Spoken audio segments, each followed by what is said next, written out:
Muy buenos días o muy buenas tardes, buenas noches, Dios les bendiga.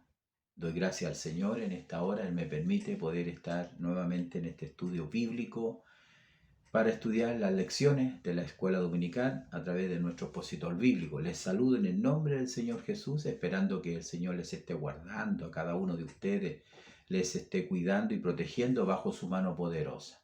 Dios nos permite en esta hora poder revisar su palabra, escudriñar las escrituras. Yo agradezco al Señor esta bendición, este privilegio, esta responsabilidad que Dios me permite. Así que agradezco al Señor, amados hermanos, esta bendición. Quiero hacer una oración para encomendarnos en las manos del Señor y entrar a este campo, a este terreno con todo temor y con toda reverencia, ¿no? Porque estamos ante la palabra del Señor.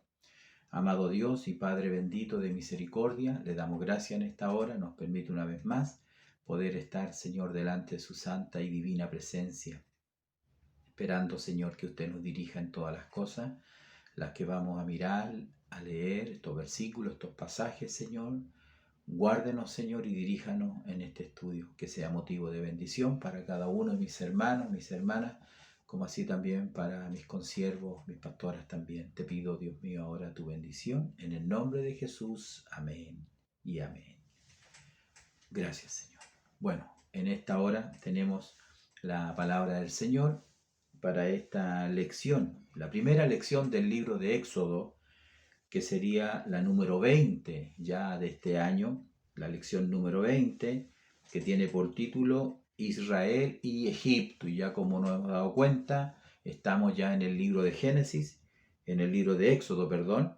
Ya hemos terminado Génesis con una historia de la familia de Jacob y cómo los hijos de Israel se fueron a Egipto porque ese era el plan y el propósito de Dios. Y ahora los encontramos ya en Egipto, han pasado varios siglos, probablemente unos 3 siglos y medio. Eh, no tenemos bien una fecha, sí sabemos que ellos estuvieron en cautividad unos 430 años.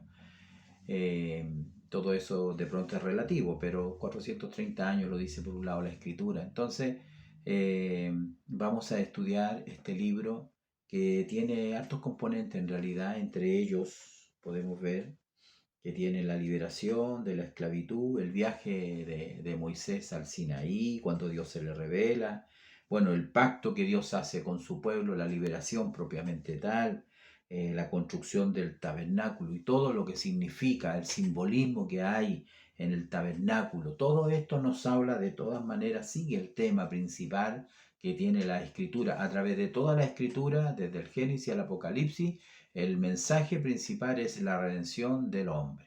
Y ahora también lo vamos a ver a través de las Sagradas Escrituras. Entonces, vamos a ir a la lectura bíblica, ¿no? Que Dios nos bendiga. La lectura bíblica, como dije anteriormente, bueno, está en el libro de Éxodo, capítulo 1, versículo del 1 al 14. Y dice así: en el nombre del Señor Jesús. Estos son los nombres de los hijos de Israel que entraron en Egipto con Jacob. Cada uno entró con su familia: Rubén, Simeón, Leví, Judá, Isaacar, Zabulón, Benjamín, Dan, Neftalí, Gad y Aser. Todas las personas que le nacieron a Jacob fueron 70 y José estaba en Egipto.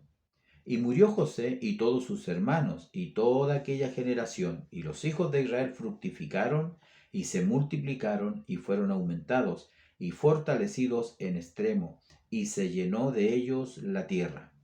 Entre tanto, se levantó sobre Egipto un nuevo rey que no conocía a José y dijo a su pueblo: He aquí, el pueblo de los hijos de Israel es mayor y más fuerte que nosotros.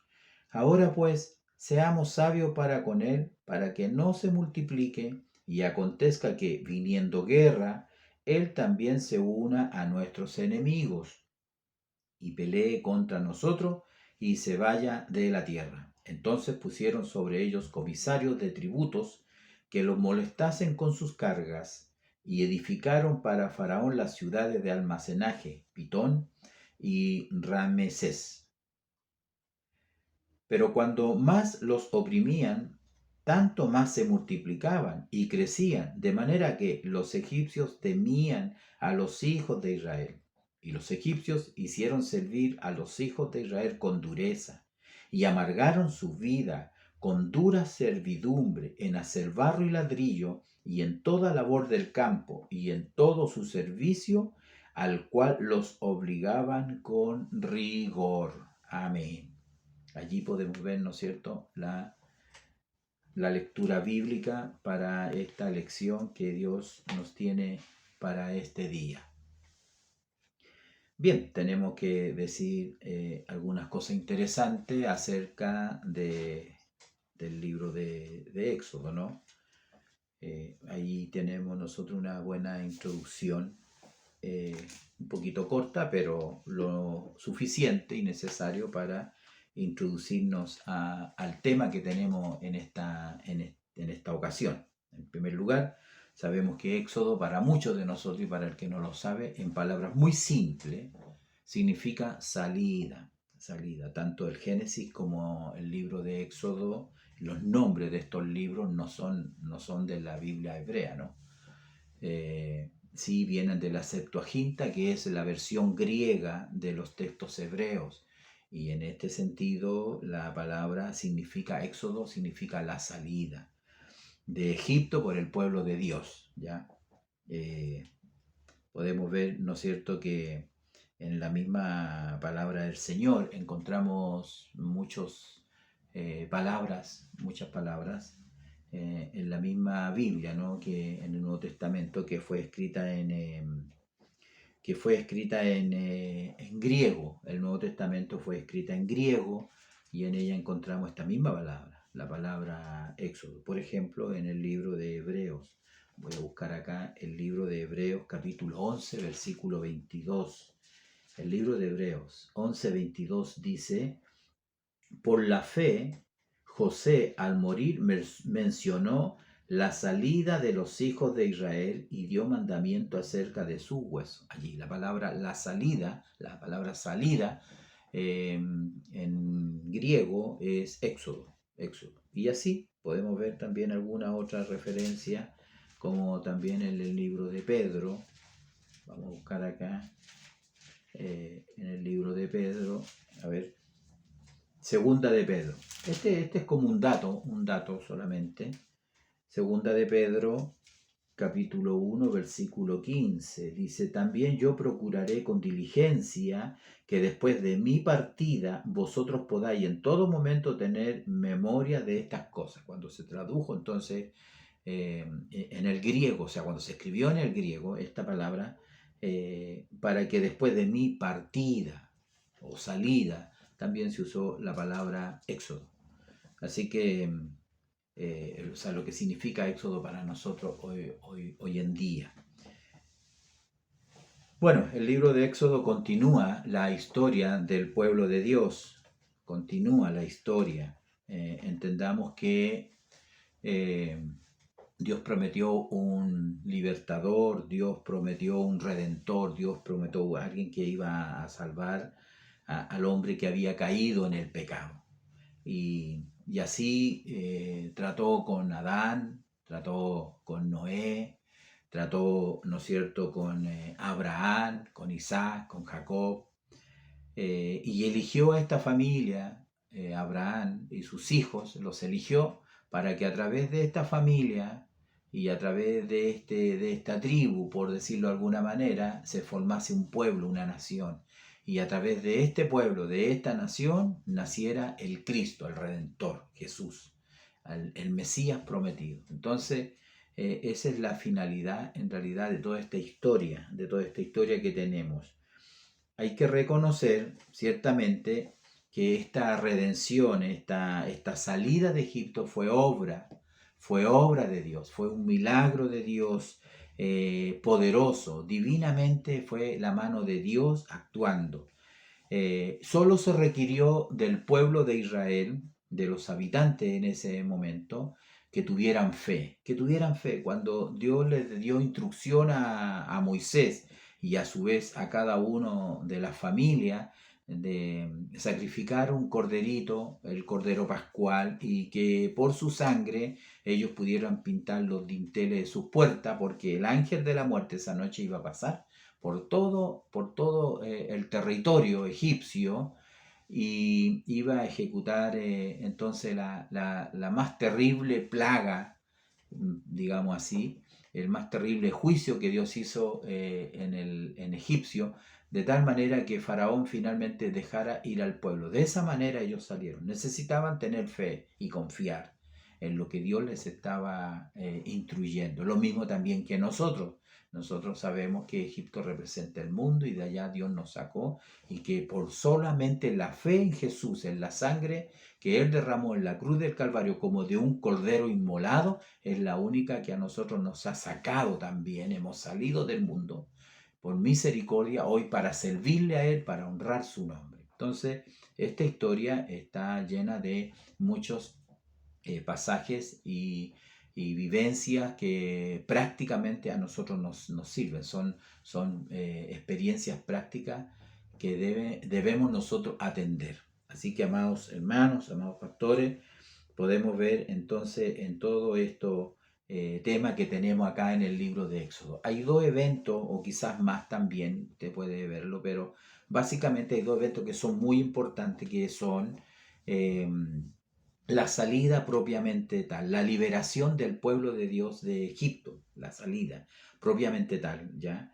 Eh, para que de esa manera Israel se transformara en una nación. Ciertamente hay algunos pasajes bíblicos que nos indican que Dios le habla a todos los patriarcas, y a Jacob también le dice en Deuteronomio. Hay una cita importante en que Dios le dice que allí en Egipto Él iba a ser de ellos una gran nación. Entonces, podemos decir que allí se fue formando la nación, pero era un pueblo que no tenía un líder, no tenía una cabeza visible, no tenía leyes todavía, no tenía ningún tipo de organización. Por lo tanto, esto se cumple cuando ellos salen definitivamente de Egipto para vivir como pueblo, con independencia, con un gobernador, con un dirigente, con un líder, que ciertamente es Dios, pero obviamente Moisés se transforma en el caudillo, en el líder que Dios pone al frente, y luego viene Josué, y así sucesivamente hasta entrar en el periodo de los jueces y finalmente en el periodo de los reyes. Por lo tanto, mientras ellos estaban cautivos, aunque Dios había dicho que ellos iban a ser una gran nación allí, hay que entender de que Dios siempre habla como que las cosas ya son. Entendamos que Él es un eterno presente, ¿no? Él siempre cuando habla, siempre está hablando como que las cosas ya son, como las cosas las ve Él. Así que, por lo tanto, de todas maneras, entendemos de que ellos eran un pueblo apartado en la tierra de Gosén, pero aún así también había mucha intercambio entre ambos pueblos. De alguna manera hay que entender de que ellos eran la nación más culta, más civilizada en ciencia, en tecnología, en la cultura, en todas las artes. De allí ellos aprendieron, sin duda alguna, también el arte de hacer cosas con sus manos, artífices en obra primorosa, que después Dios los tomó y los usó para construir el tabernáculo. Entonces, ese es un evento. El otro evento que es importante es el Sinaí. Allí Dios le da una forma, un carácter santo para servir a un Dios santo. Ellos, recuerden, no tenían ley, no tenían mandamiento, no tenían cómo gobernarse. Hasta ese tiempo yo entiendo que ellos se transmitían de padres a hijos, todo lo que hasta allí Dios significa desde la historia de Abraham, de Isaac, de Jacob, como Jacob, ¿no es cierto? Y la historia de Esaú, todo eso ellos lo conocían porque ellos ya practicaban esto de transmitir oralmente las instrucciones. Pero allí en el Sinaí, a los pies de ese monte, ellos recibieron la ley de Dios, el mandamiento, los preceptos, los estatutos, los decretos, por los cuales esta nación debía de vivir. Otro evento también importante en el libro de Éxodo parece ser también, sin duda alguna, la construcción del tabernáculo, que era la presencia de Dios mismo en medio del pueblo. ¿Y por qué es importante? Porque está llena de simbolismo también que apuntan a Cristo Jesús, por un lado. Y por otro lado, siendo un Dios tan santo, ¿ah? Un Dios que habita en la luz inaccesible, donde no cualquier mortal puede tener comunión con Él. La Biblia dice que a Dios nadie le vio jamás y que si el hombre le viera, de cierto no iba a vivir, iba a morir.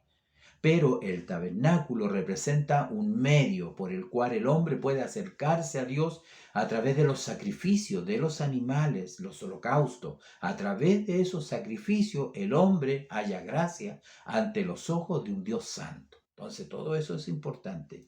Así que, amados hermanos, amados pastores, podemos ver, ¿no es cierto?, que esto no son las cosas importantes que nos muestra este libro de Éxodo, ¿no? El pueblo escogido en tierra extraña. ¿Por qué Dios, dice el expositor bíblico, llevó a Israel a Egipto? ¿Por qué lo llevó a Egipto? Pregunta. Esa es la pregunta que comienza nuestro expositor bíblico. La respuesta es que los hijos de Israel, los hijos de Jacob, su familia, estaban viviendo vidas inmorales. También lo dice el expositor bíblico. No lo voy a leer, ustedes lo leen, pero es lo que está diciendo el expositor bíblico, lo cual es totalmente cierto. Así era realmente, aunque uno no se haya dado cuenta, pero es así. Estaban viviendo vidas inmorales, eran violentos, y además estaban siendo, eh, estaban imitando la mundanalidad, la cultura de las naciones cananeas, los que vivían a su alrededor. Hay pasajes que nosotros vamos a revisar en esta hora que nos muestran así, para que usted no se quede con la idea, verdaderamente fue así. Entonces, podemos ver, por ejemplo, el riesgo que existe cuando el Hijo de Dios, el pueblo de Dios, el escogido de Dios, pierde la característica, la identidad como Hijo de Dios. Y ese es el plan y propósito de nuestro adversario, el diablo. Él quiere que usted y yo perdamos esa relación que tenemos con nuestro Padre Celestial, ¿no? Entonces su propósito es siempre corrompernos, y eso es lo que nosotros vemos cuando la familia de Jacob estaba en Canaán. De hecho, el hambre misma, el hambre en toda la tierra fue el instrumento que Dios usó para que ellos salieran de Canaán y fueran a Egipto. Entonces, respondiendo un poco la pregunta, ¿por qué Dios llevó a Israel a Egipto? Por el hambre y por lo que vamos a comentar y vamos a revisar en esta hora.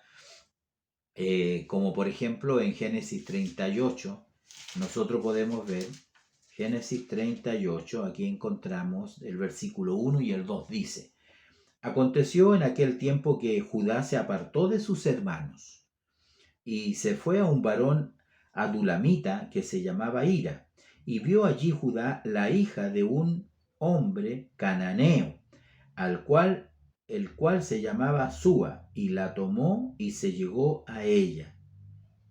Entonces aquí vemos cómo ya los hijos de Jacob estaban mirando y poniendo sus ojos en mujeres cananeas con las cuales formar una familia. Lo cual usted se da cuenta que en el caso de Abraham, en el caso de Isaac, particularmente Jacob, su propósito era que sus hijos no se casaran con mujeres cananeas, sino que fueran a su parentela, ¿ya? Pero aquí Judá ya está casando. Eh, esta mujer, su esposa, le dio dos hijos, que aquí dice, el primer hijo se llamó y el segundo se llamó Onán. Y resultó que después él los casó. Él los casó a estos hijos y resulta que la mujer del primogénito, murió, o sea, murió, ¿no? Porque dice la escritura que después que Judá tomó mujer para su primogénito, la cual se llamaba Tamar, y el primogénito de Judá, fue malo ante los ojos de Jehová y le quitó Jehová la vida. Ese es un texto muy... eh, no sé cómo catalogarlo, pero vemos acá que este varón, este hijo, no fue bueno. La relación que tuvo Judá con esta mujer cananea, cuyo hijo primogénito fue él, no fue bueno ante los ojos. No sabemos qué hizo, qué es lo que desagradó a Dios. Pero aquí dice que él fue malo. Fue malo ante los ojos de Jehová y Jehová le quitó la vida. Así que su nuera Tamar quedó viuda. Como quedó viuda, la costumbre era que el otro hermano la tomara por mujer. Y resultó que Onar, cuando se allegaba a la mujer de su hermano, dice la escritura que él vertía en tierra, el versículo 9. Y esto dice, cuando se allegaba a la mujer de su hermano, vertía en tierra para no dar descendencia a su hermano, y desagradó en los ojos de Jehová lo que hacía, y a él también le quitó la vida. Entonces, si usted se da cuenta, ya esta relación de los hijos, de los nietos, ya es un poco complicada, ¿no? Eh, Finalmente, para terminar esta historia, así fue la vida un poco de Judá. Luego él no le quiso dar a su tercer hijo y finalmente Tamar se sintió despreciada. Y aquí la historia es hermosa porque realmente ella engañó a su suegro y finalmente su suegro, creyendo que ella era una ramera, se acostó con ella. Yo le invito a que usted lea, no, yo por tiempo no tengo todo el tiempo para leer esto, pero lo engañó y después la acusó de una mujer adúltera. Sin embargo, ella tenía, tenía algunas pertenencias de Judá que finalmente le hizo ver que el hijo que ella tenía era de la relación que había tenido con su suegro. Pero todo eso parece tan inmoral, sin embargo, bueno, de allí no quiero adelantarme más, pero de allí nace Fares, ¿verdad? Que es un ascendiente de Jesús, está en la ascendencia de Cristo, esas cosas misteriosas que solamente Dios hace y que muchas veces nosotros no entendemos. Siguiendo, ¿no es cierto?, con esta historia podemos ver, ¿no es cierto?, también en Génesis 34, volviendo un poquito atrás, ¿no? Vemos la historia de Dina. Dina era una de las hermanas de los hermanos de José, es decir, también era hija de Jacob, la única mujer, y esta mujer también, ella dice la escritura que ella salió, Dina, hija de Lea, la cual había dado a luz Jacob al ver a las hijas del país, y la vio Siquén, hijo de Amor, Heveo, príncipe de aquella tierra, y la tomó y se acostó con ella y la deshonró. O sea, una violación que después quiso casarse con ella. Esto desagradó obviamente a los hijos de Jacob, pero sin embargo hay un versículo clave también en esta relación porque finalmente ellos querían emparentar con los hijos de Jacob, con los hijos de Israel. Estaban recién incipientemente formándose como familia, una gran familia por supuesto, y la idea era de que los habitantes de Siquén y los hijos de Jacob pudieran compartir y vivir entre ellos tomando mujeres o tomando varones para formar familia. Eso sería muy perjudicial para los planes y propósitos de Dios. Dios quería un pueblo apartado, un pueblo escogido, un pueblo separado. Y esto hubiese echado por tierra el plan de Dios. Por lo tanto, allí vemos que Leví y Simeón, los líderes un poco de estos hermanos, cometieron una falta grave también, porque Dios no está de acuerdo con eso, y atacaron a la ciudad, mataron al rey, mataron a su hijo, mataron a aquel que deshonró a su hermana. Y también, bueno, ahí dice, hay muchas cosas acá, dice, pero sucedió que al tercer día, cuando sentían ellos el mayor dolor, porque los obligaron a circuncidarse, dos de los hijos de Jacob, Simeón y Leví, hermanos de Dina, tomaron cada uno su espada y vinieron contra la ciudad que estaba desprevenida y mataron a todo varón. Y los hijos de Jacob vinieron a los muertos y saquearon la ciudad por cuanto habían amancillado a su hermana. O sea, lo que estamos viendo aquí es violencia, asesinato, ultraje, muerte, robo.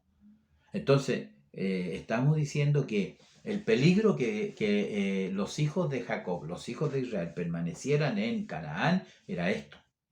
Entonces, por eso, si ellos hubiesen quedado a vivir allí, en Canaán, pensando que de allí Dios iba a ser una nación, era muy probable que ellos perdieran su identidad y que ellos hayan sido absorbidos por la cultura y finalmente se hubieran corrompido totalmente ellos. Entonces, eso es lo que Dios evitó, trayendo esta hambre y trayendo ahora a la familia de Jacob, trayéndola a Egipto. A Egipto. Entonces, allí está la respuesta a la pregunta, ¿no? ¿Por qué Dios llevó a Israel a Egipto? Entonces, el hambre finalmente fue el instrumento final por el cual ellos llegaron a la tierra de Egipto. Volviendo un poco al tema que me parece interesante, que nosotros también saquemos lecciones prácticas en nuestra vida, ¿no? No tiene mucho sentido espiritual conocer al dedillo la historia como historia, si no sacamos lecciones prácticas que nos sirvan a nosotros en nuestra vida espiritual. En este caso podemos ver que siempre el enemigo, nuestro adversario, ha pretendido separarnos, quitarnos, robarnos la calidad que nosotros tenemos como pueblo de Dios, como hijo de Dios. Y eso, como decíamos anteriormente, es lo que Él trata de hacer siempre, siempre. Cuando usted cae en pecado, cuando usted se involucra con la mundanalidad de este mundo, Él lo que pretende es que usted pierda esa calidad de hijo amado, de hijo de Dios, de hijo escogido, apartado, como dice el texto, que somos un pueblo escogido de Dios, apartado para buenas nuevas, un pueblo de real sacerdocio, una nación santa. Entonces, eso es lo que persigue. Nosotros vemos, por ejemplo, acá en el libro de Números, capítulo 25.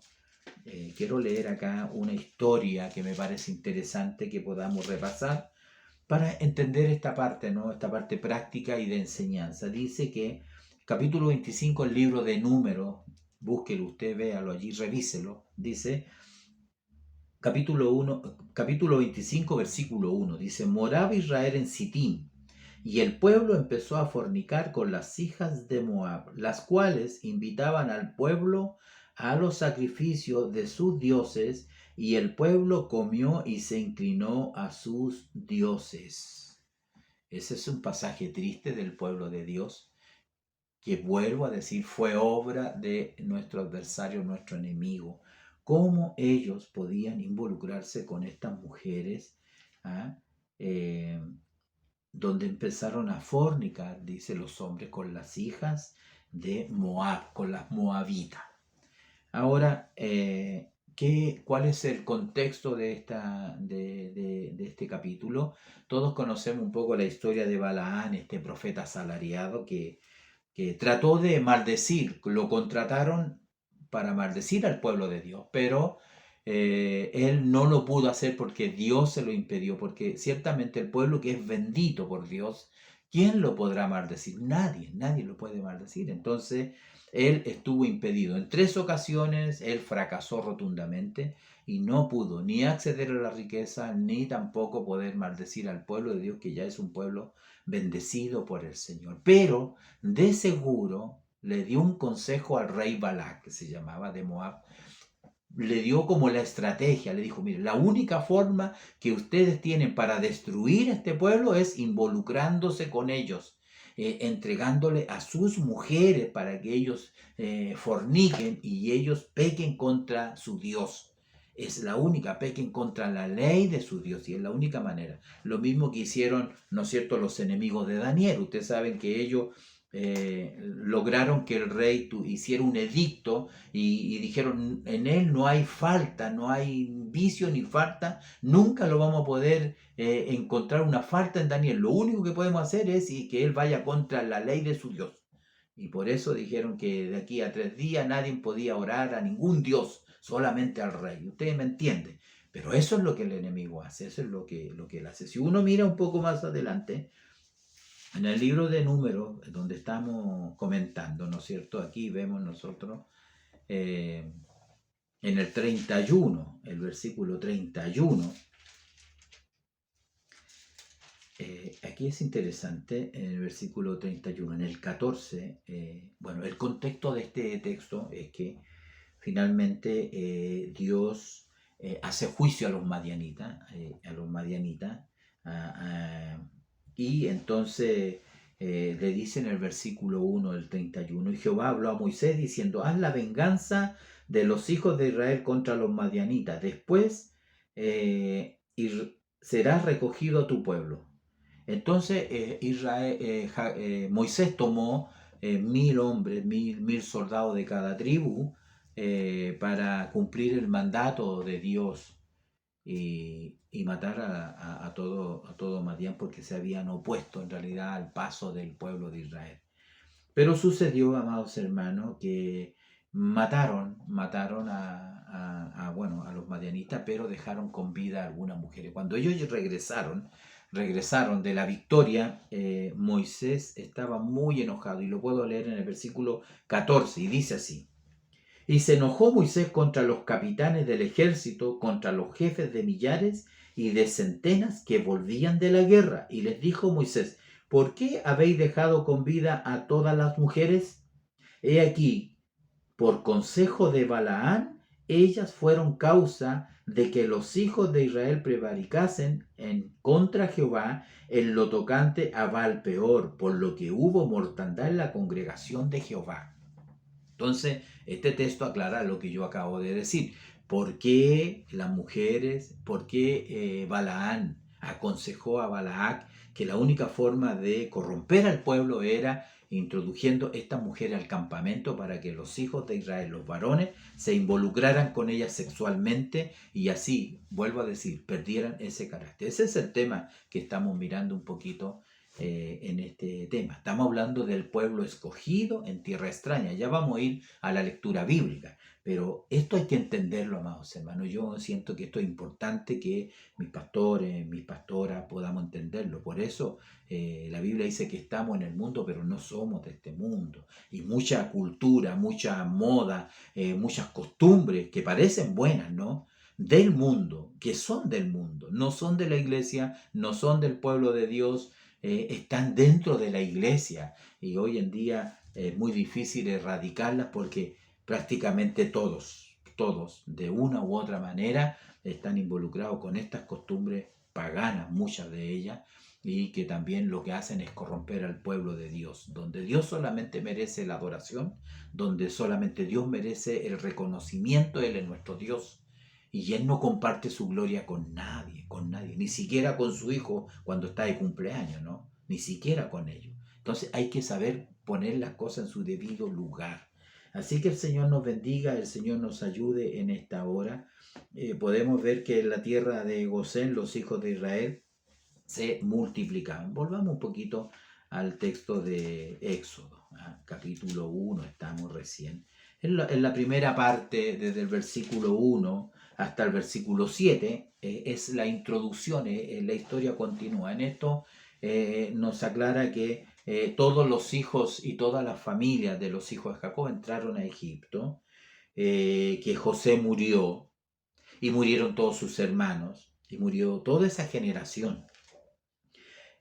Sin embargo, el versículo 7 especifica realmente el propósito que Dios tenía con el pueblo de Dios allí en Egipto. Y los hijos de Israel, dice, fructificaron, se multiplicaron y fueron aumentados y fortalecidos en extremo, y se llenó de ellos la tierra. Allí vemos la mano de Dios, allí Dios cumpliendo el propósito con este pueblo, que, como les decía anteriormente, el propósito era de hacerle una gran nación. Imagínense, ellos se multiplicaban, fructificaron, eran prósperos, fueron aumentados, dice, fortalecidos en extremo. De tal manera que esto causó la preocupación del faraón, que el versículo 8 dice: entre tanto, mientras esto sucedía en la tierra de Gosén, en el pueblo de Israel, entre tanto, se levantó sobre Egipto, es decir, un rey, un faraón que no conocía a José, pero no solamente no conocía a José, era obvio. Estamos hablando de varias generaciones ya, seguramente más de 300 años, seguramente, no me cabe duda, más de 300 años habían pasado. Pero este que se levantó sobre Egipto nos muestra también que realmente los gobernadores de Egipto no fue una dinastía completa. Allí siempre había las dinastías duraban cierta cantidad de años, algunos muchos años, pero luego venía como quien diría un derrocamiento y gobernaba otro rey. Algunos estudiosos dicen que el rey, el faraón en tiempo de José también era un semita. Entonces podríamos decir había una cierta afinidad sanguínea, cultural, en fin, pero este rey, no, este rey, según los libros, la historia muestra que este faraón no era de la línea de Sem, sino que era todo lo contrario, enemigo a Sem. Y como comentaba un hermano nuestro también, que hacemos estudio de la palabra del Señor, cada gobernante trataba de erradicar todo lo que era del gobierno anterior, y eso es hasta el día de hoy, usted sabe que es así. Entonces, ahora tenemos a este pueblo, a esta nación que se está haciendo, se está fortaleciendo, y ellos tratan por todos los medios que ellos no prosperen, destruirlos de alguna manera. Allí usted puede ver, aquí el pueblo de los hijos de Israel es mayor y más fuerte que nosotros. Así era la bendición de Dios. Entonces, amados hermanos, nosotros tenemos que entender de que ya a esta altura, después de varios siglos, la palabra del Señor se está cumpliendo. Dios le dijo a Abraham, le dijo, ten por cierto que este pueblo un día va a morar en Egipto y van a ser esclavos. También lo sabía Jacob y seguramente José también lo sabían. Y aquí creemos, ¿no es cierto?, que, bueno, ellos viviendo en una tierra apartada, la tierra de Gosén, la otra forma de que Dios mantuvo a este pueblo apartado, ¿no? A este pueblo separado, era en una tierra aparte en Egipto, porque los israelitas, los egipcios no encontraban abominable a los que tenían, a los pastores, ¿ya? Entonces, así era difícil que ellos pudieran tener pudieran enrolarse en matrimonios mixtos. Fue una de las formas. ¿Por qué ellos abominaban a los criadores de animales y de ganado? Porque ellos en sus dioses, ya lo vamos a ver en algunos capítulos más adelante, en sus dioses, ellos adoraban a estos animales, eran sagrados para ellos. Por lo tanto, no iban al ver que ellos tenían otro concepto, es más, ellos después sacrificaban, hacían holocausto, ellos hacían holocausto a Dios, ¿no? Entonces para ellos era una abominación. Así que, amados hermanos, ese de alguna manera hay muchas otras explicaciones, pero no vamos a ahondar en eso por motivo del tiempo. Lo cierto es que para ellos eran animales sagrados, ¿no? Sagrados, como sucede en muchas partes. Entonces vemos acá, ¿no es cierto?, en esta parte que este rey se levanta y comienza una estrategia, ¿ya? Comienza una estrategia. Aquí vemos ya un poco en la segunda parte de este expositor bíblico que dice, afligidos por la esclavitud. Antes de eso, bueno, las referencias de la primera parte ya las he comentado. Génesis 15, 13 y 14 habla que ellos iban a ser esclavos en Egipto. ¿Ya? Génesis 38 del 1 al 2 vemos el pecado de Judá, el pecado. Recuerde que Rubén, también otro hijo de Jacob, se me olvidó mencionarlo, Rubén se acostó con Bila, la sierva de Rebeca, y era la concubina de su padre, y eso habla de inmoralidad también, ¿no? Ese punto también se nos pasó por alto, ¿no? Y finalmente Génesis 46, 3 y 4 nos habla cuando Dios le habla a Jacob que no tenga miedo de descender a Egipto porque Dios iba a estar con él, pero que también lo iba a sacar de allá, ¿no? Entrando ahora a la segunda parte de este estudio, encontramos este título, Afligidos por la esclavitud, desde el versículo 8 al 14. Pero yo creo que vale la pena nuevamente leer la parte final del versículo 7, porque esto es lo importante, que ellos fructificaron y se multiplicaron y fueron aumentados y fortalecidos en extremo. Y se llenó de ellos la tierra. Ese es el motivo por el cual vino sobre ellos ahora la persecución, la aflicción, el trabajo duro, que vamos a leer en los versículos siguientes. Podemos ver nosotros acá, en estos versículos, de poder darnos cuenta que realmente ellos fueron afligidos por la esclavitud, fueron afligidos, les llegó un tiempo. Hay que entender que el primer tiempo, los primeros años, el primer siglo quizá del pueblo de Dios fue un tiempo bueno, un tiempo próspero, un tiempo de multiplicarse, de cosechar, de alimentarse, no pasaron hambre.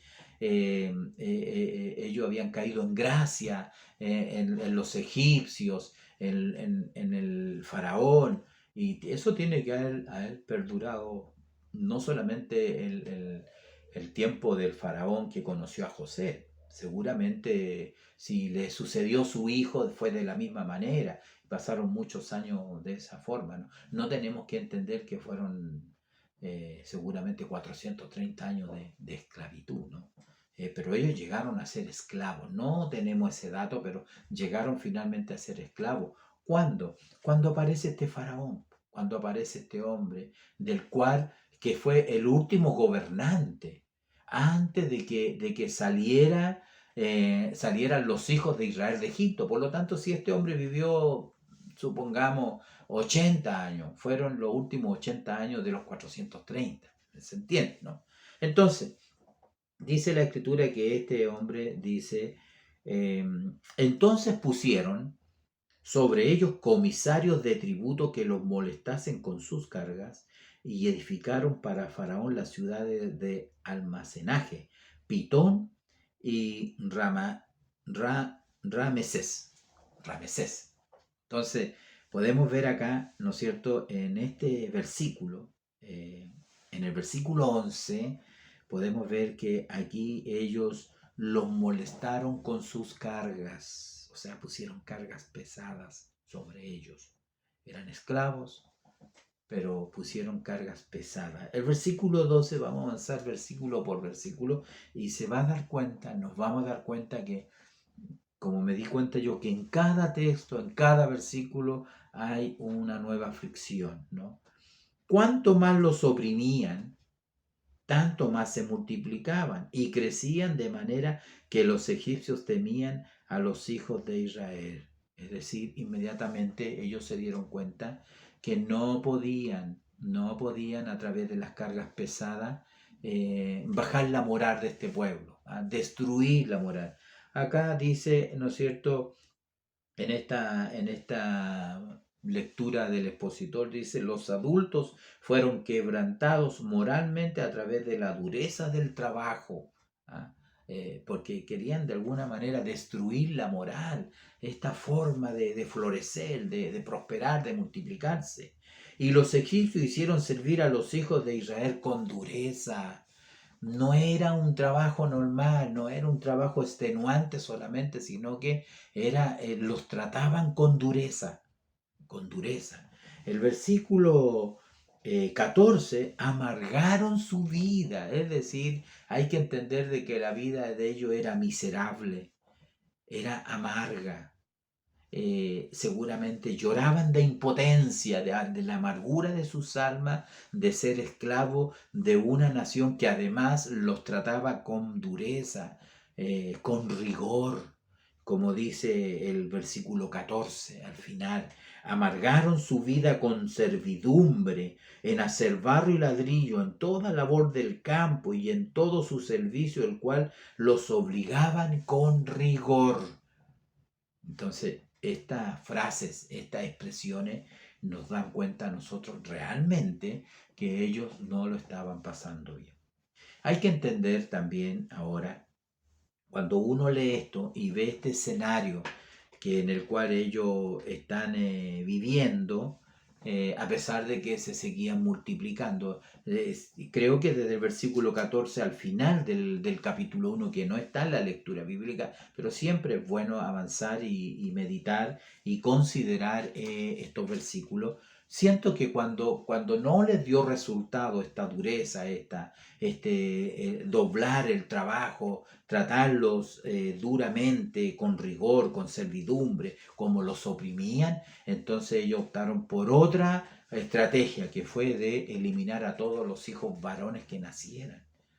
Esa fue una decisión cruel, malvada, perversa, que usaron los egipcios eh, por orden del faraón de matar a todos los niños. Usted conoce esa historia. Más adelante vamos a entrar a la historia de Moisés, pero fue una estrategia muy cruel, como hoy en día, ¿no? También hay estrategias muy crueles. Hoy en día se favorece mucho a la naturaleza, a los animales, y la vida de un ser que se está formando en el vientre materno vale muy poco o casi nada. Así es hoy en día el mundo, ¿no? No importa quitarle la vida, hacerse un aborto, pero ese es el mundo en que nos toca vivir hoy en día. De hecho, algunas lecciones nos muestran esta lección, algunas lecciones importantes. Entonces, amados hermanos, amados pastores, cuando miramos que ellos fueron afligidos, ¿no es cierto? Eh, con todo rigor, el expositor nos expone que realmente Faraón no sabía que era un pueblo bendecido y que Dios estaba con ellos y que realmente no había forma, no había forma. Yo quiero comentar, sí, ciertamente, tomando un poco de las lecciones pasadas y de la vivencia de la familia de Jacob, particularmente de José, donde vimos tantas cosas malas, tantos abusos, tanto abandono, tanta crueldad, tanta injusticia con José, pero como dijo él, todo rebundó para bien, o como dice Romano, a los que Dios ama, todas las cosas le ayudan a bien. Dios se sirvió de la crueldad que tuvo que vivir José, de la maldad de sus hermanos, de la injusticia de la mujer de Potifar, del haber estado en la cárcel para formar en José un carácter, y para cumplir finalmente su propósito, como lo dije anteriormente, usó el sueño del faraón para manifestar, para hacer cumplir el sueño que José había tenido. Entonces podemos decir que la dureza, la esclavitud, el periodo triste, fue un instrumento también para que el pueblo pudiera clamar, porque tenemos que reconocer cuando todo va bien, cuando todo marcha sobre rueda, cuando navegamos con viento a favor, ¿ah? Y nos vamos quedando y nos vamos relajando y nos vamos, quizás en el pueblo de Israel no lo dice, pero de alguna manera permanecer ya eh, por siglos allí, finalmente ellos iban a ser absorbidos también, de alguna manera, de alguna forma. Recuerde una cosa, que cuando ellos salen de Egipto y van y se abre el mar y llegan al otro lado, luego prontamente ellos se inclinan a la adoración de ídolos. ¿Y qué es el ídolo que forman? Un becerro. ¿De dónde sacan ellos ese pensamiento? ¿De dónde? Lo sacan de Egipto, lo traen de allá. Entonces era tiempo de que Dios cumpliera, dice en versículo, en la referencia la vamos a leer. Dios se acordó de su pueblo, se acordó del pacto, y esta violencia de la esclavitud fue necesaria para que el pueblo realmente, como muchas veces nos sucede a nosotros, estamos esperando que nos llegue la aflicción, la enfermedad, la prueba quemante, los problemas, para doblar nuestras rodillas, para doblar nuestras rodillas delante del Señor, para pedirle: Señor, ayúdame que perezco, como dijo Pedro, ¿no? Cuando él se estaba hundiendo, porque cuando miraba al Señor iba todo bien. Él iba sobre la faz de las aguas. Siempre digo, lo criticamos tanto a Pedro, pero fue el único hombre que caminó sobre las aguas, aparte del Señor Jesús, que él era Dios, por supuesto, ¿eh?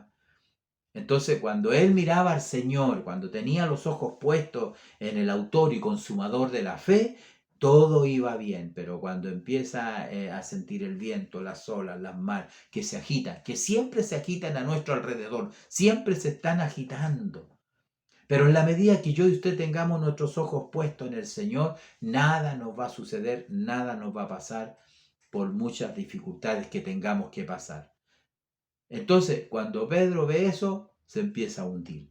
Y cuando se hunde, que sería la aflicción, que sería la cárcel de José, que sería el olvido del copero, que sería como lo vendieron, que sería la esclavitud, dureza de los egipcios, entonces él clama al Señor y Señor, sálvame, que perezco. ¿Me está entendiendo, no? Así también le sucede a este pueblo. Vamos a la referencia que tenemos acá, que está en Éxodo 2, al final de este capítulo 2, nos vamos a adelantar un poquitito.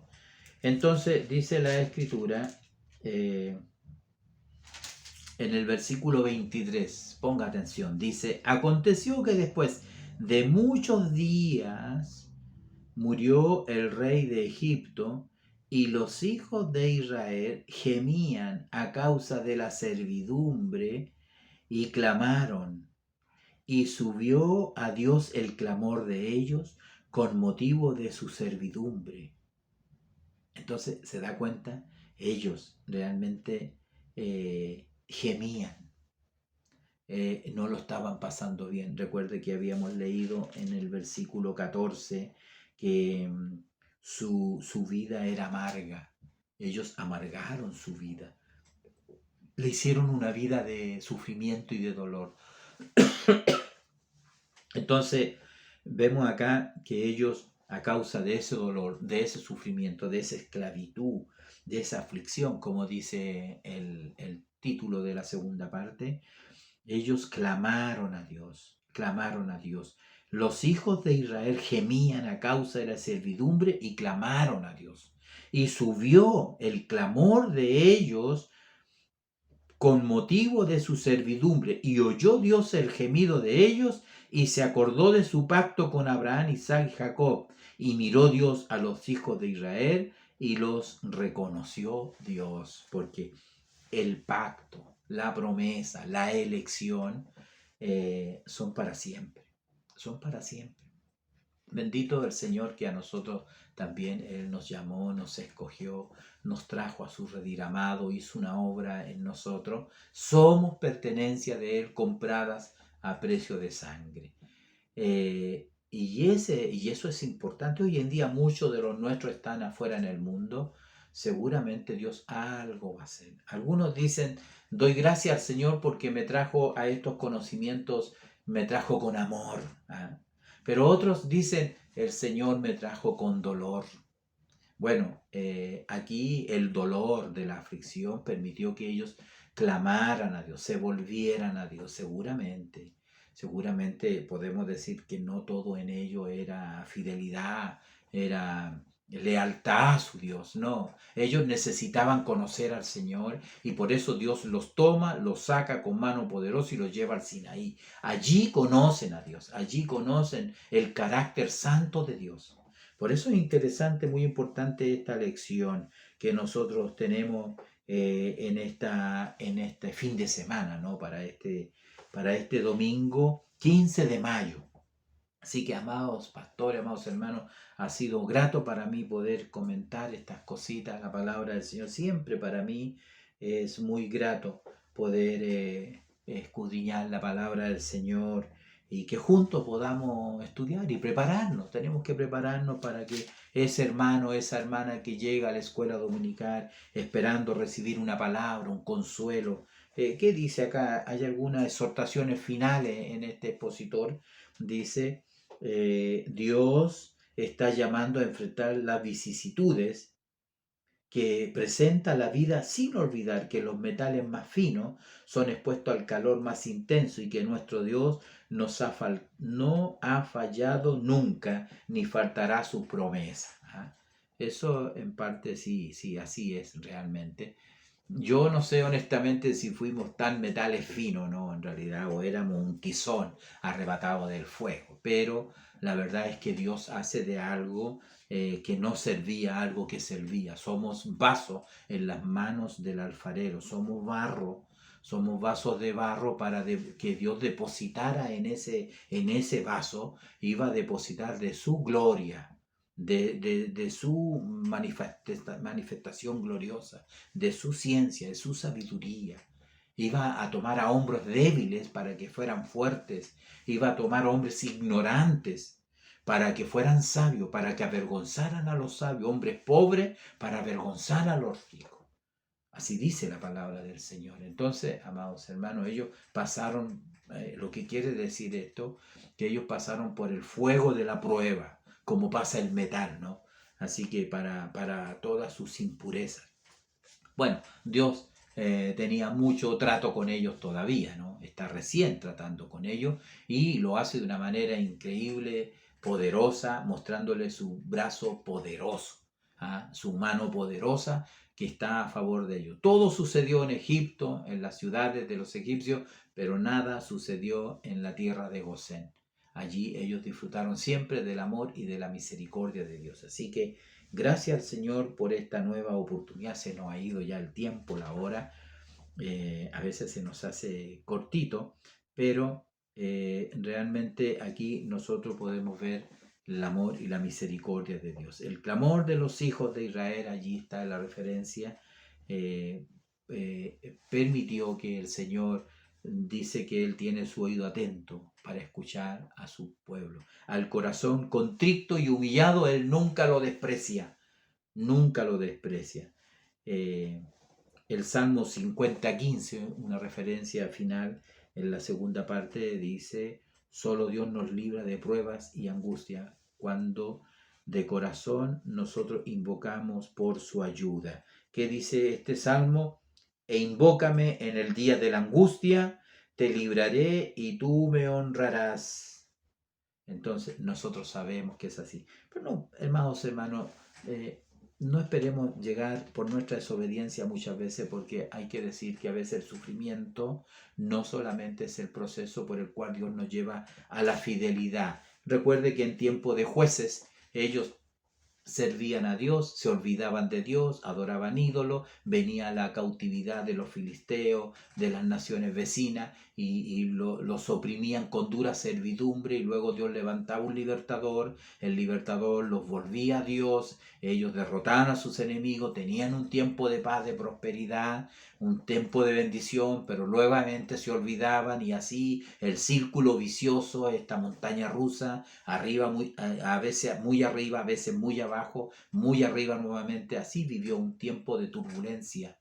Esperemos que nosotros, Dios nos dé un corazón fiel, una integridad para honrar y servir a nuestro Dios, porque Él es digno de honra, de gloria y alabanza, y nosotros le sirvamos a Él por misericordia. Así que Dios nos bendiga.